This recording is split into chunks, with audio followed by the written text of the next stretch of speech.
Good day and welcome to our watercolor journey. Today we're going to do this mountain landscape. The materials I used is listed on this sheet of paper, and then I'll also write it in the description list. First of all, wetting the paper. The paper is at an angle of about 30 degrees. We just want that gravity to work for us today. So first of all, sky.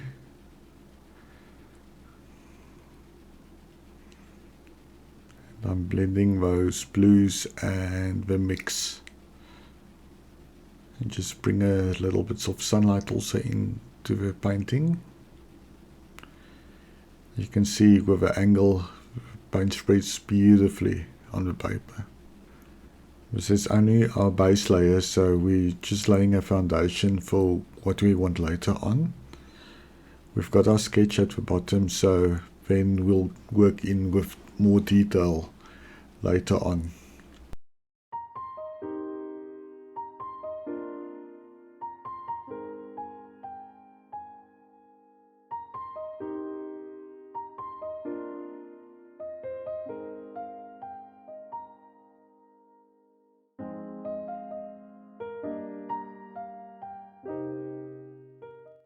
I'm in the foreground now, so here I'm really intensifying the color quite a bit. So background I want to move a little bit further back and the foreground to come forward, and you create that with your darker values.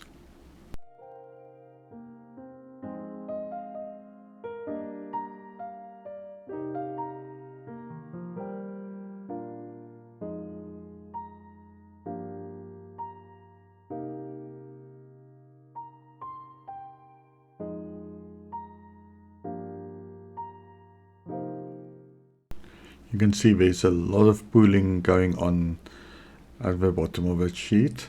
So I'm using a damp tissue just to remove all that excess moisture and just dabbing out a few places that I don't want any color in. Now I'm sprinkling my salt. Do the salt as soon as the paper starts to dry, otherwise the effect will not be as effective and you don't want that. So let your painting dry. The salt worked beautifully, so we just remove it.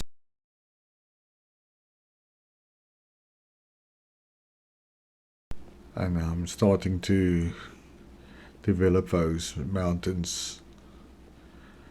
I want a harder edge at the top, and I want it to blend out to softer values to the bottom.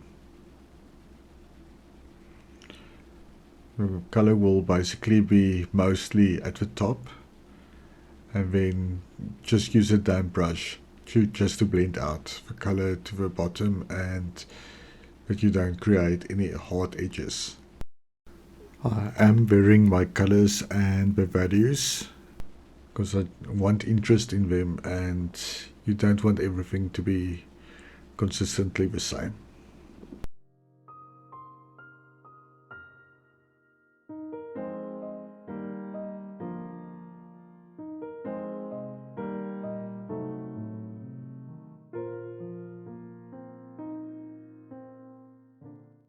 I'm really playing with warmer and cooler colors the whole time.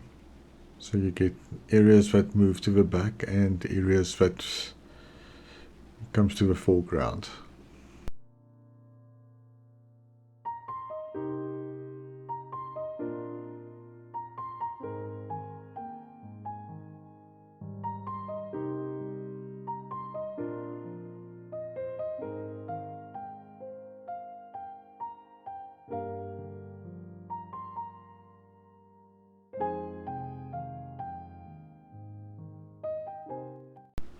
You don't want a really wet brush when you blend out the colors, so remove some of the excess moisture so you don't create blooms in your painting unless that's something that you want.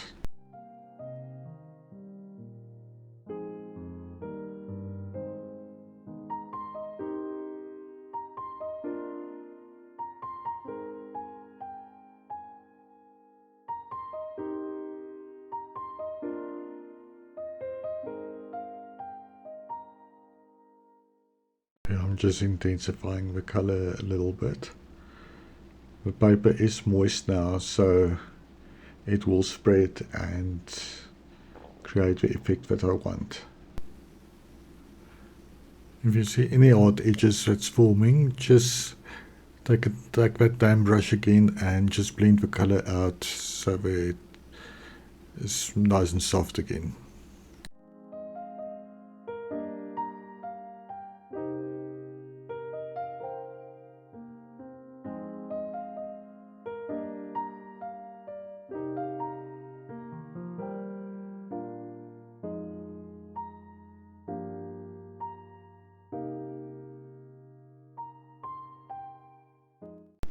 If you want soft edges at the top also, you just do the same and just blend out those colors. But as I said, in this painting I want the top edges to be hard edges and at the bottom it needs to be soft, and so I'm really working with contrast there between those lights and darks. We are really getting a beautiful misty effect with this light values in between the mountains hard edges.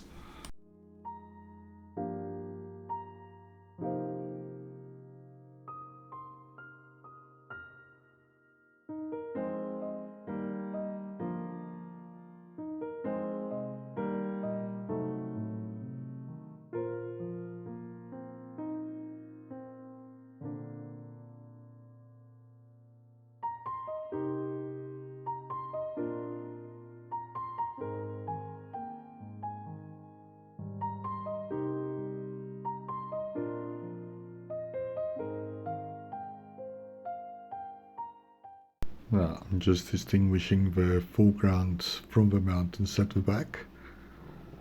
They're all quite close together, so it's not a big variation in values between the mountains.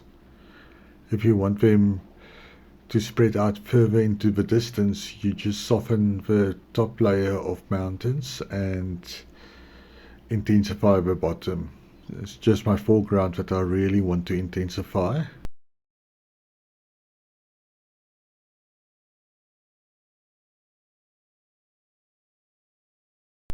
And there I just decided I want a little bit more of that warmth and sunlight within the mountain.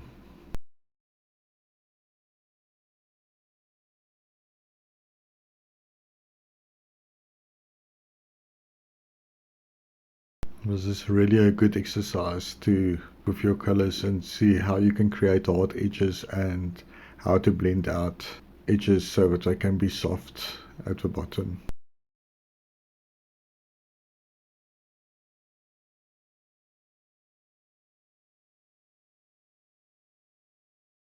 As you can see in the foreground, I'm really pushing those values. So I definitely want that area to be distinguished quite a bit from the background mountains.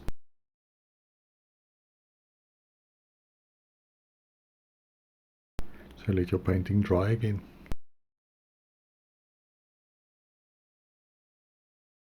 I decided the sky is a little bit light, so I'm just going to intensify the top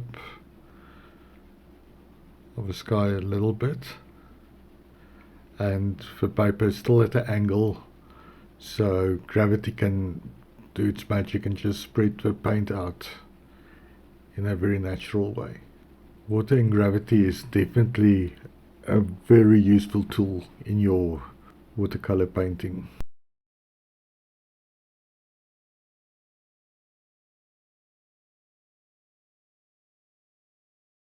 Now I'm just creating a few crevices in the mountains, I don't want them very prominent. I just want the suggestion of things happening there and that there's variation in the mountain texture. And once again, I'm really blending out those colors to create soft edges, because the mountains are a little bit in the distance, so you do not want really hard edges that pops to the foreground.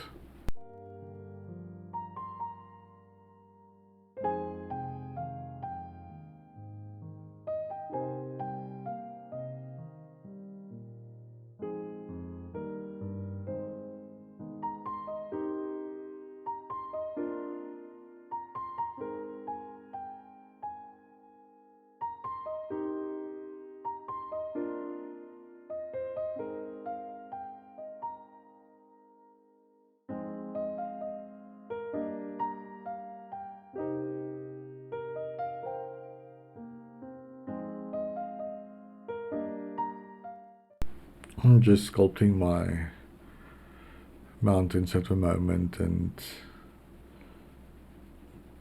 creating the interest that I want, and that is basically up to you how you want to do it and where you want your crevices, where you want more detail. So be creative in the way that you do it. As always, watercolor, we want soft edges, we want hard edges, and that makes a beautiful watercolor.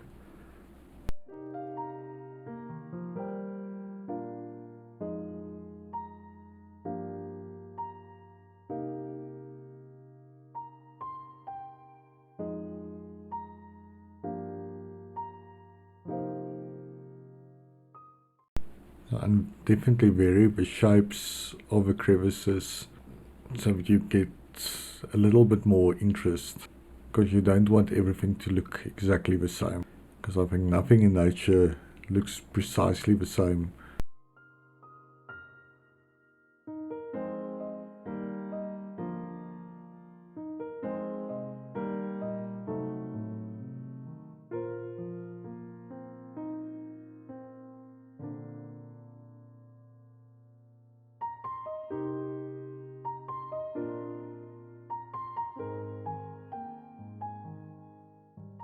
I think that's one of the advantages of working with really light pigment. You can really layer a lot of your painting and it will not be too dark at any point. If your pigment is really too strong, it's just going to create a lot of hassles just to balance out the color afterwards. So, but if you want to intensify certain colors quickly, you just make the pigment stronger, and then you will automatically have that darker value.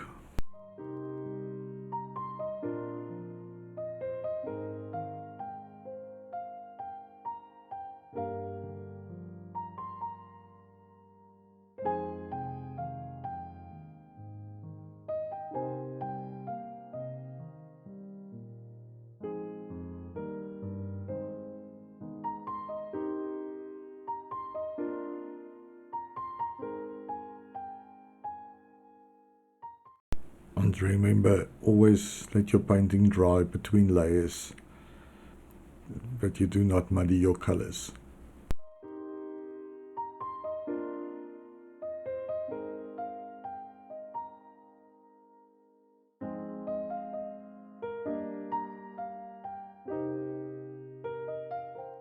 I'm just putting a few quirky bushes just for a little bit of fun and interest in the painting again. You don't have to do it, you can keep it straightforward. It's just fun to play around a little bit.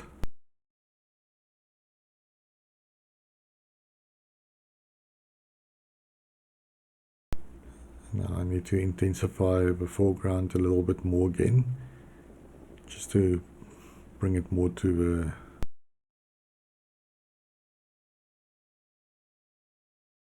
creating a few grasses in between.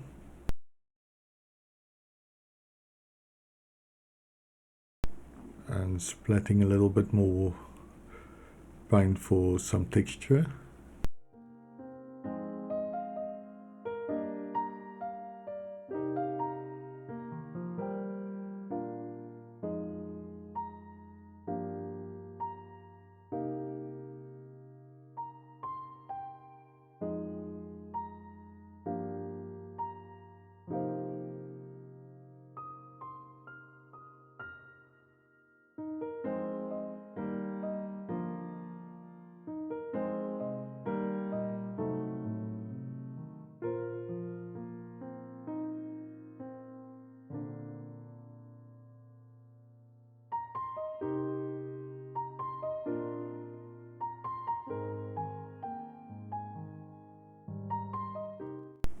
Clear as the color fades, just build up those values.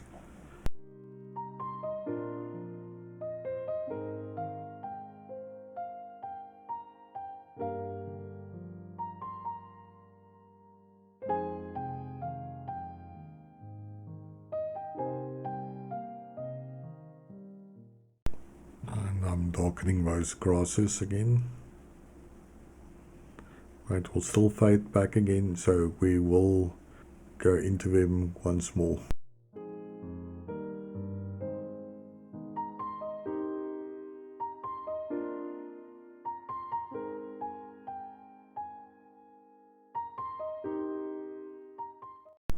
As always, just a little bit of darkness at the bottom of your bushes and trees, just to create those shadows. Just a little bit more of dry brushing.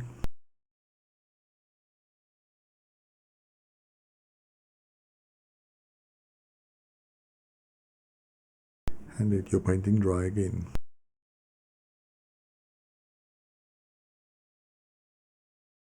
So now it's time for the tree. I speed up this part once again because I think you still get the idea of how to create a tree. And it's also here we're going to play with quite a few different pigments because I want warmer, I want cooler, and that will also, as always, create dimension and a little bit of depth in your tree itself. This tree I'm going to do in layers again. This is just the initial layer. Then I'm going to go in with darker darks just to bring that tree really to the foreground, because I want that to be my absolute main focus. I'm using the Neptune rigger here. It's a very soft brush but works very well. Most of the time I prefer a stiffer rigger, but I decided just to see what this one does again.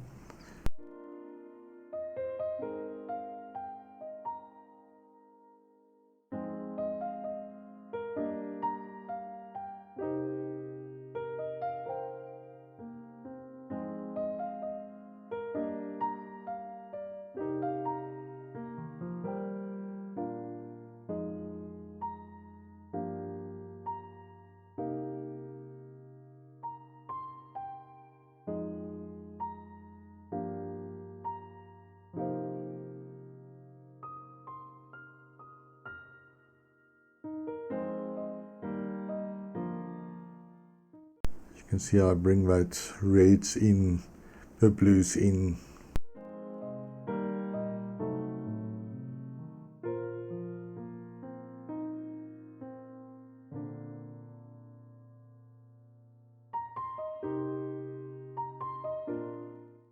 Creating darker values also within those grasses.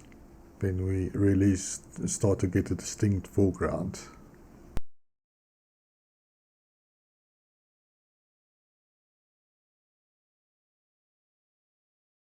Let your painting dry again.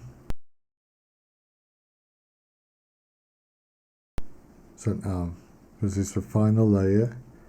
I'm just intensifying with a few darks to bring that true to the foreground and just make it more intense, because I really do not want them to be the same value as the mountains.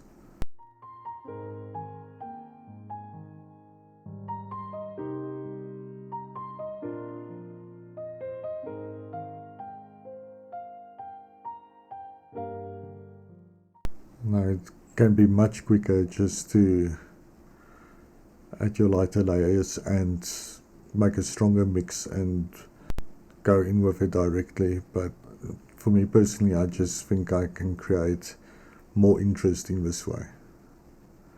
But each artist has their own way of creating their paintings.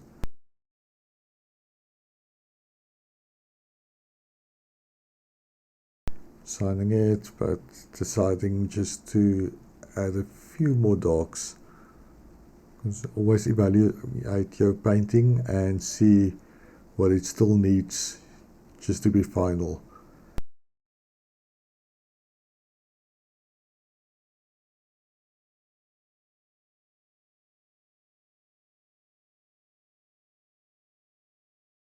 And I think that's it. So please like, subscribe and comment for me. Thank you for watching, and I'll see you next time.